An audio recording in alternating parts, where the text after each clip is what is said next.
Nací en Italia y me formé en matemáticas, astronomía y navegación, disciplinas que guiaron mi vocación por el conocimiento. Marino y científico al servicio de la corona de España.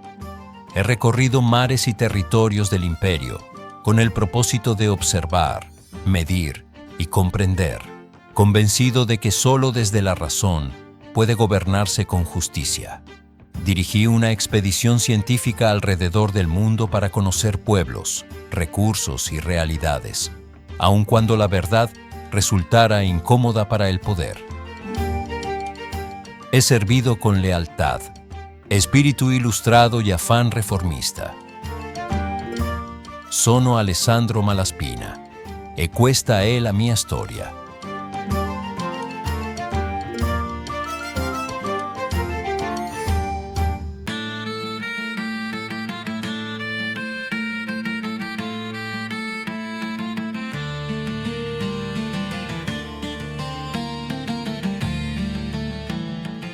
Bienvenidos a Sabios en Consejo, el podcast donde intentamos que conozcas a aquellos personajes que deberían ser reconocidos por todos como los forjadores de lo que somos hoy.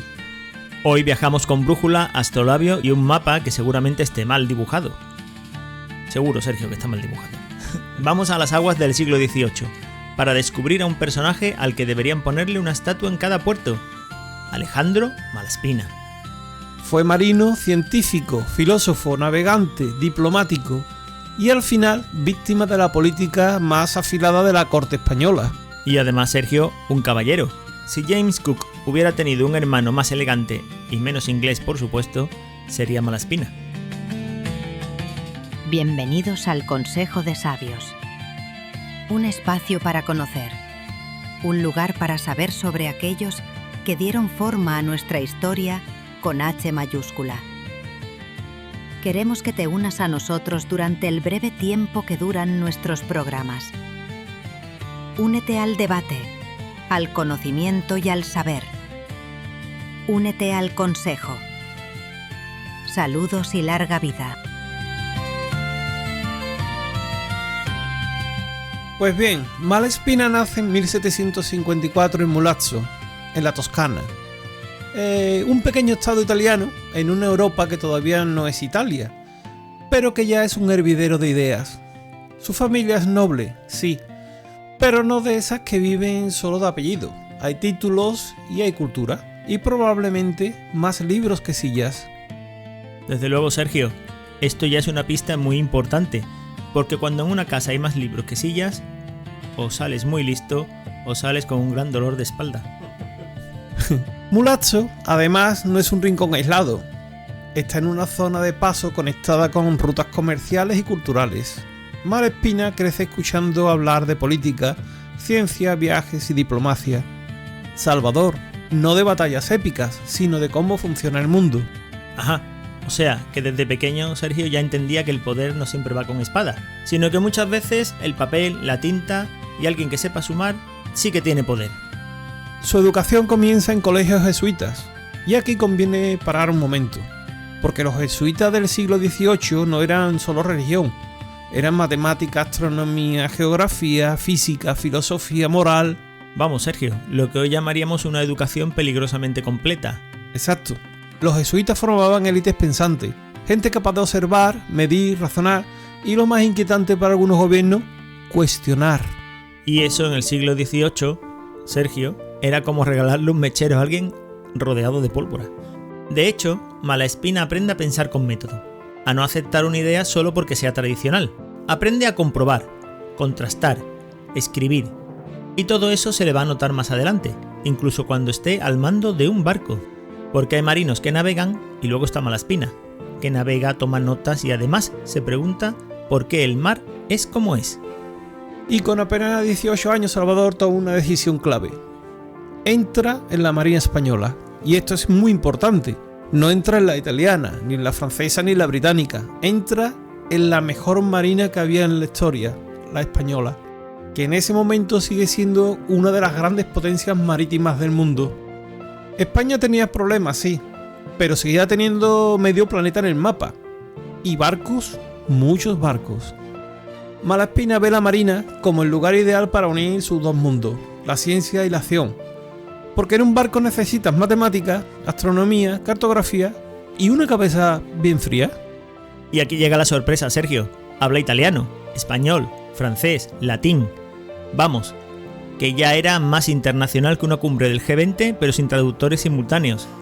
Y ese dominio de idiomas no es un detalle menor, le permite leer a los grandes autores ilustrados europeos en versión original, que es muy importante, comunicarse con científicos extranjeros, entender informes sin intermediarios, y sobre todo caerle fatal a quien solo hablaba un idioma, el del cargo.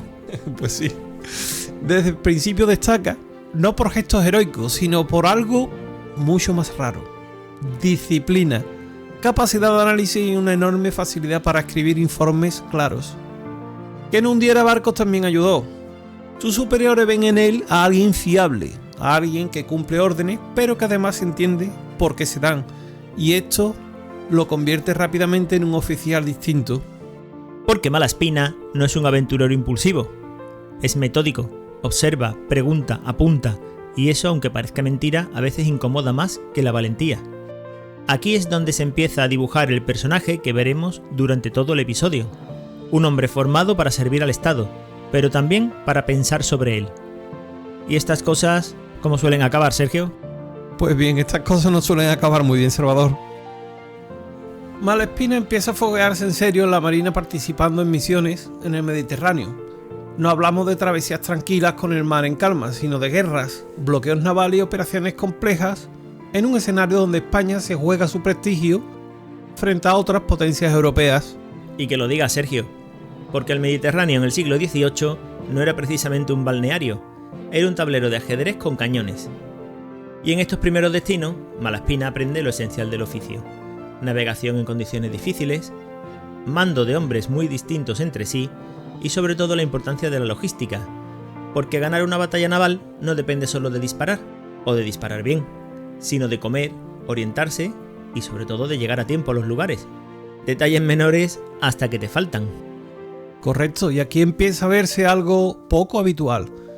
Mientras muchos oficiales terminan una misión y descansan, nuestro protagonista hace justo lo contrario. Mide costa, toma notas sobre corriente, dibuja perfiles de puerto, observa el comportamiento del mar. Vamos, que donde otros veían agua, él veía datos. Y esos datos les permite desarrollar lo que podríamos llamar una obsesión sana por clasificar y entender. No es en sí una manía, sino es un método ilustrado, el método ilustrado. Cree que el conocimiento acumulado sirve para que el siguiente viaje sea más seguro, más rápido y sobre todo más eficiente. Y esto en una marina donde muchas cosas se hacían todavía porque siempre se habían hecho así, pues no pasa desapercibido. Sus informes empiezan a circular, son claros, precisos, sin florituras. Y lo más importante, incluyen propuestas. No se limita a describir problemas, plantea las soluciones. Y claro, aquí va a cometer el error de principiante. Nunca seas el más listo de la sala, a menos que sea muy necesario. En 1782 llega un momento clave. Se le destina a América bajo el mando de Antonio Barceló, uno de los grandes marinos españoles del momento. Y Barceló no era un ilustrado de salón, era un hombre práctico, duro y muy exigente. De los que no te preguntan cómo estás, sino si el barco flota o no flota. Y aún así, Barceló aprecia a Malaspina, porque ve en él a un oficial que no solo obedece, sino que entiende el conjunto de la misión. El típico subordinado que te ahorra problemas y dolores de cabeza. Durante estas misiones americanas, Malaspina entra en contacto directo con el funcionamiento real del imperio. No el que aparece en los decretos, sino el del día a día. Puertos mal defendidos, administraciones lentas, recursos desaprovechados. Y ahí es donde se le enciende la bombilla, Sergio. Porque una cosa es navegar y otra empezar a preguntarte si todo esto se puede hacer mejor. Hay una anécdota muy reveladora. Malaspina solía rehacer mapas y cartas náuticas, incluso cuando ya existían versiones oficiales, no por desobediencia, sino porque detectaba errores acumulados durante décadas.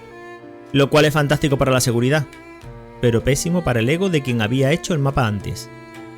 Y Salvador, poco a poco su reputación crece. Se le considera un oficial fiable en situaciones complicadas, pero también alguien capaz de planificar, de pensar a largo plazo.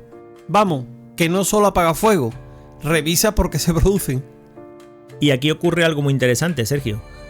Porque Malaspina empieza a ser solicitado no solo por su pericia marinera, sino por su capacidad intelectual. Comienza a ser el marino que todos quieren tener en su barco. ¿O no? O sí, yo también lo querría.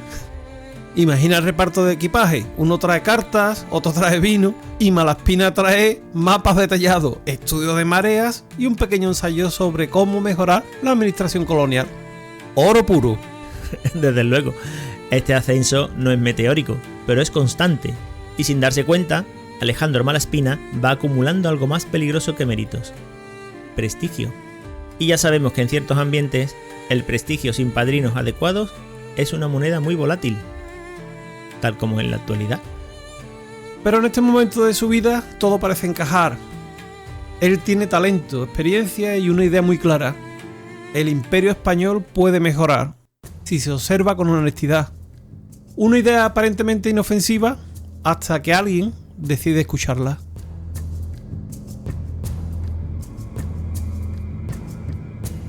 Salvador, llegamos al plato fuerte, la expedición de 1789 a 1794, 5 años, medio planeta, una de las mayores empresas científicas jamás organizadas por España y paradójicamente una de las menos conocidas, lo que ya nos da una pista de cómo va a acabar esta historia.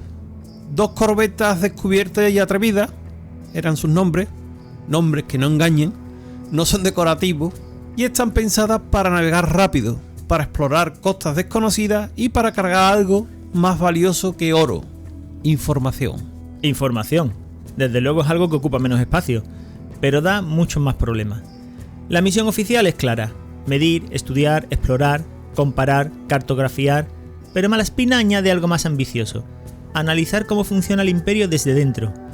Es decir, analizar el estado de puertos, defensas, administración, comercio, porque Malaspina era científico, sí, pero también político, y sabía que los mapas no solo sirven para navegar, sino sirven para gobernar. Y llegamos al contexto internacional.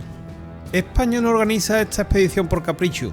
Europa está en plena fiebre científica, Inglaterra ha enviado a James Cook al Pacífico, Francia hace lo propio con Bougainville, y España, que lleva siglos navegando, de repente se da cuenta de que no lo está contando bien.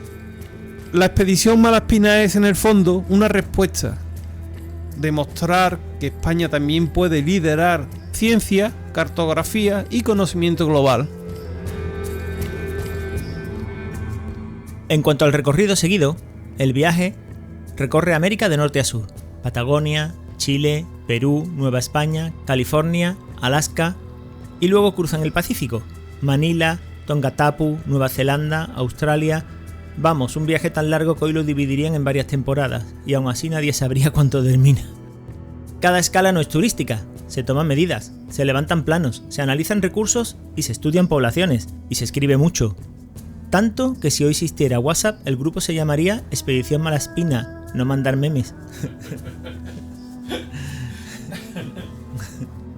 La expedición incluye naturalistas, botánicos, médicos, cartógrafos, astrónomos y dibujantes. Antes de la fotografía, un buen dibujante era tan valioso como un científico, y Malaspina lo sabía. Por eso exige disciplina absoluta, observaciones diarias, informes regulares y mucho rigor. Y eso es muy importante porque no era fácil. Había enfermedades, tormentas, tensiones internas, pero Malaspina mantiene un liderazgo poco común, firme pero racional. No nos olvidemos que es el prototipo de hombre ilustrado. Más que convencer gritando, lo hace razonando, algo raro en un barco del siglo XVIII. Podemos decir que aplica la ciencia en estado puro. Se realizan estudios sobre la gravedad terrestre, la variación magnética, corrientes marinas, clima, fauna y flora. Datos que hoy nos parecen normales, pero que entonces eran oro científico. Y muchas de esas mediciones corrigen errores acumulados durante décadas: cartas náuticas mal hechas, cálculos imprecisos, suposiciones heredadas. Con lo que Malaspina no solo descubre cosas nuevas, descubre que muchas viejas estaban mal. Uno de los episodios más reveladores, Salvador, ocurre en Tonga. Alejandro queda impresionado por la organización social y la política de los tonganos. comparte comida con los jefes locales y observa sin prejuicios, lo cual ya es una rareza porque en el siglo XVIII lo habitual era observar, pero desde arriba. En sus escritos reflexiona sobre el trato a los pueblos indígenas y deja ideas muy avanzadas para su tiempo. No idealiza, pero tampoco desprecia. ¿Y viene a decir algo, Salvador? Viene a decir algo muy peligroso para la época, Sergio, que quizás deberíamos tratar mejor a los pueblos que nos encontramos, en lugar de imponerle nuestra supuesta grandeza. Dicho así, hoy parece sentido común. En 1790 era casi subversivo. Date cuenta, Sergio, que 5 años de viaje pasan factura. Hay muchas enfermedades, cansancio, tensiones. No todos los miembros de la expedición regresan y no todos piensan como el que dirige la expedición. La ciencia también se va a cobrar peajes, pero el balance es extraordinario. ¿O no, Sergio? Pues sí, y a la vuelta de Malaspina trae toneladas de datos, informes, dibujos, mapas y propuestas. Hicieron en 5 años lo que hoy requerirían 14 comités, 3 licitaciones y un PowerPoint de 120 diapositivas. Desde luego. Y sobre todo muchas autorizaciones. El problema es que toda esa información no era neutral. Decía cosas, señalaba errores y proponía cambios. Lo que suponía, ¿qué, Sergio? Que en la corte española a veces el conocimiento no ilumina, deslumbra demasiado. Al volver a España en 1794, Malaspina no regresa como un simple marino. Regresa con baúles llenos de informes, mapas, dibujos, observaciones científicas y propuestas políticas. Un informe monumental sobre cómo mejorar el imperio. Y cuando decimos monumental no es una metáfora, es una obra enorme, detallada, rigurosa, que no se limita a contar lo que ha visto, sino que analiza, compara y extrae conclusiones. Lo que viene siendo esto hay que cambiarlo. Y aquí es donde empiezan los problemas, Sergio. Por supuesto, porque Malaspina propone reformas administrativas, comerciales y científicas. Habla de descentralizar, de profesionalizar cargos, de reducir abusos, de mejorar la gestión de los recursos. Y ojo, no desde la rabia ni desde la ideología, sino desde la experiencia directa, desde haber recorrido medio mundo y haber visto cómo funciona el imperio en la práctica. Al haber visto cómo funciona ese imperio en la práctica, Malaspina no escribe para derribar el sistema. Eso es muy importante señalarlo. Escribe para salvarlo, para hacerlo más eficiente, más justo y por tanto más estable, que es justo lo que más miedo da a quien vive cómodo en un sistema que no funciona del todo, pero funciona para él.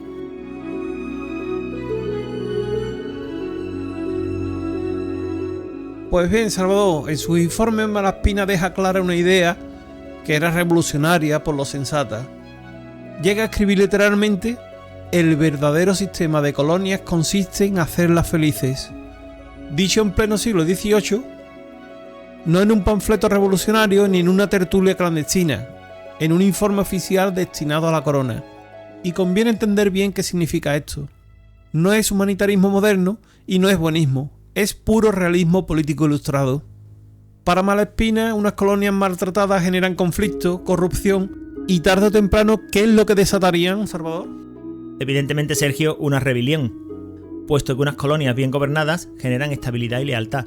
Es decir, no se gobierna mejor con miedo que con justicia, y no se conserva un imperio ignorando lo que ocurre en él. El problema es que este informe no solo propone mejoras, se dedica a señalar responsables, o al menos los fallos estructurales que muchos preferirían no ver. Malaspina habla de administradores y administraciones ineficaces, de cargos ocupados por favoritismo, de decisiones tomadas desde la distancia sin conocer la realidad local. Muy cerca a muchas cosas que podemos conocer hoy. Vamos, que no acusa con nombres, pero cualquiera que estuviera en la corte sabía si el traje le quedaba grande o pequeño.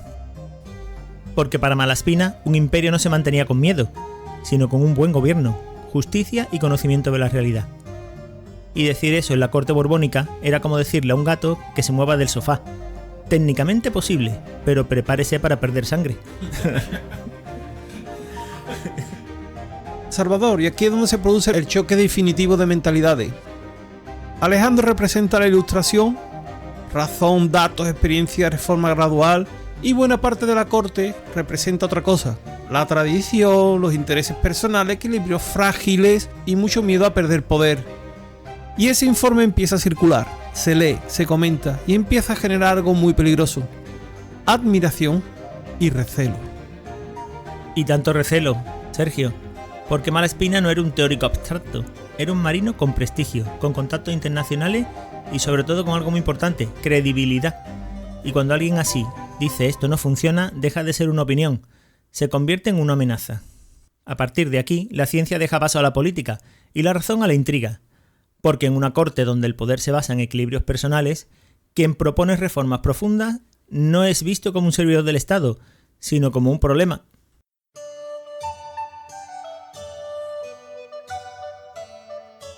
Y aquí entramos en terrenos pantanosos, Salvador. Dejamos atrás la ciencia, los mapas y los instrumentos de medición y entramos en la política cortesana. ¡Ay, la política cortesana!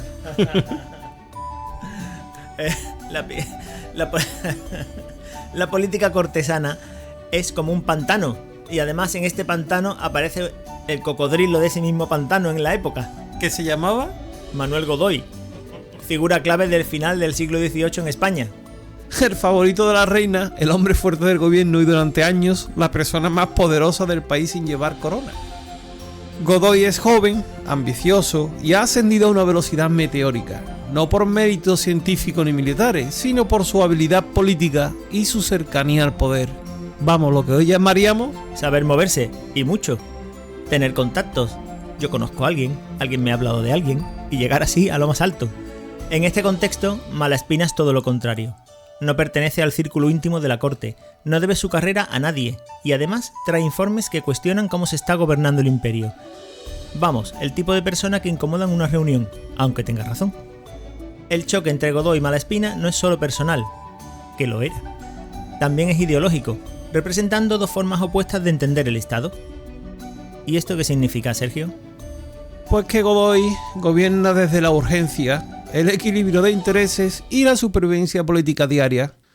Y Alejandro piensa a largo plazo, con datos, con estructura, con reformas profundas. Y eso era muy peligroso, porque Malaspina no critica desde fuera, sino que critica hacia adentro. Es leal al rey, pero no al modo en el que se ejerce el poder. Y eso históricamente suele acabar muy mal, porque en este clima Malaspina mantiene conversaciones privadas con otros ilustrados y miembros de la élite, hablando sobre reformas profundas, necesidad de cambio de rumbo y sí, de apartar a Godoy del poder. Y aquí, Salvador, suele aparecer la palabra mágica: golpe de estado. Pero conviene matizarlo, ¿eh? No hay planes militares, no hay armas, no hay conspiración armada. Es más bien un cambio de timón, pero claro, golpe suena mucho mejor en un informe acusatorio.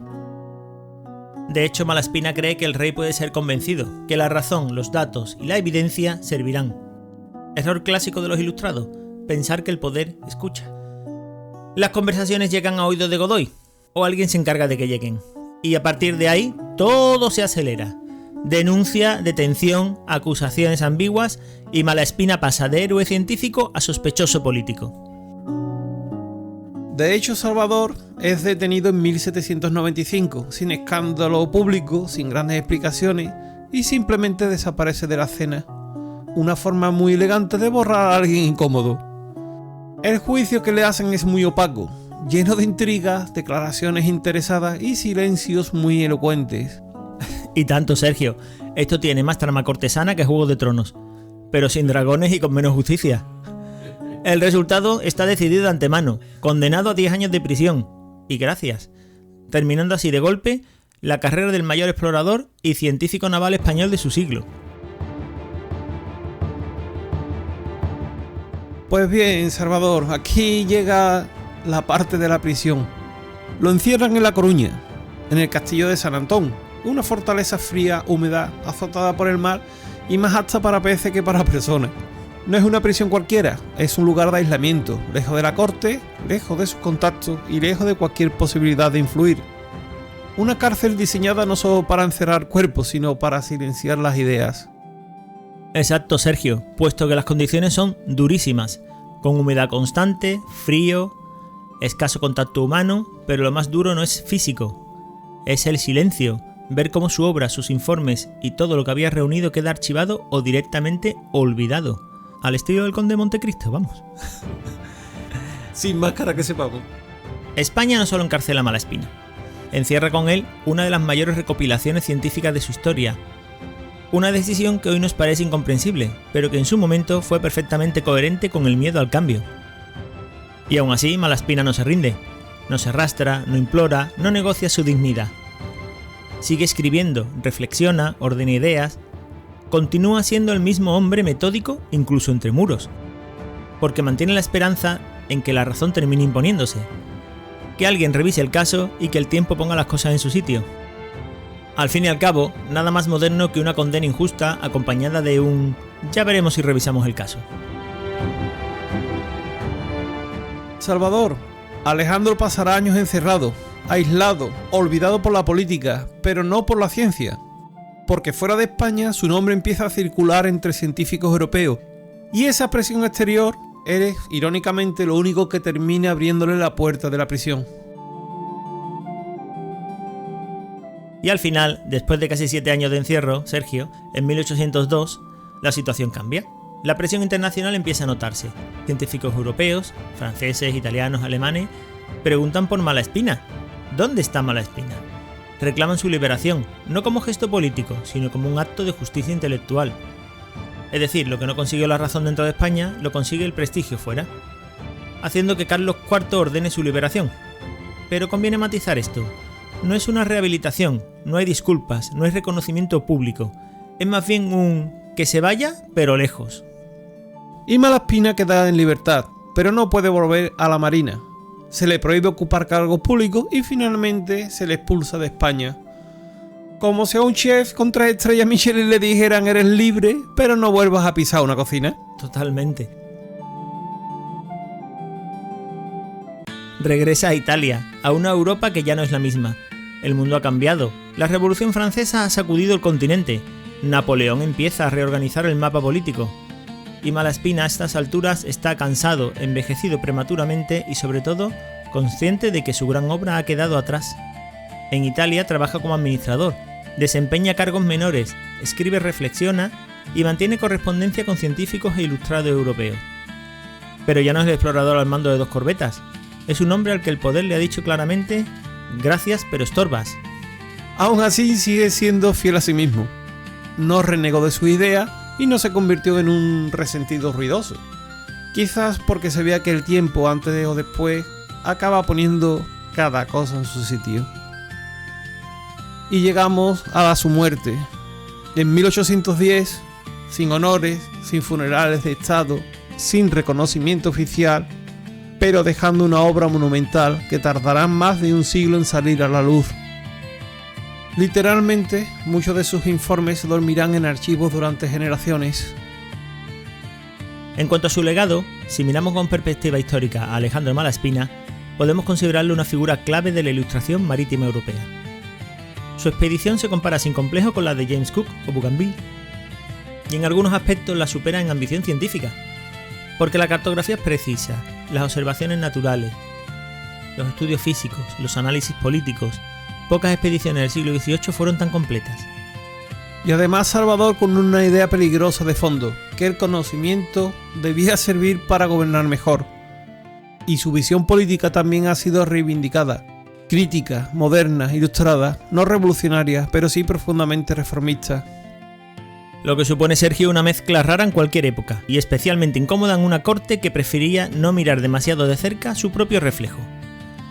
España tardó más de 150 años en reconocer la grandeza del hombre que había dirigido la expedición científica más completa de su historia, y cuando lo hizo, Malaspina ya no podía verlo, como suele pasar en España. Alejandro navegó miles de millas, llenó cientos de cuadernos, organizó una expedición épica y acabó pagando por pensar demasiado. Quizá esa sea la moraleja de hoy. El conocimiento ilumina, pero también molesta a quien prefiere la sombra.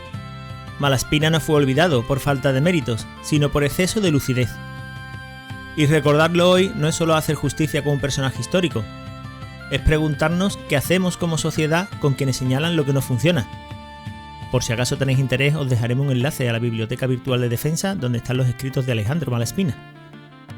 Si os ha gustado este episodio, compartidlo, dadle a me gusta y ayudarnos a que estas historias sigan navegando. Creemos que Malaspina merece más memoria que olvido. Hasta la próxima, exploradores.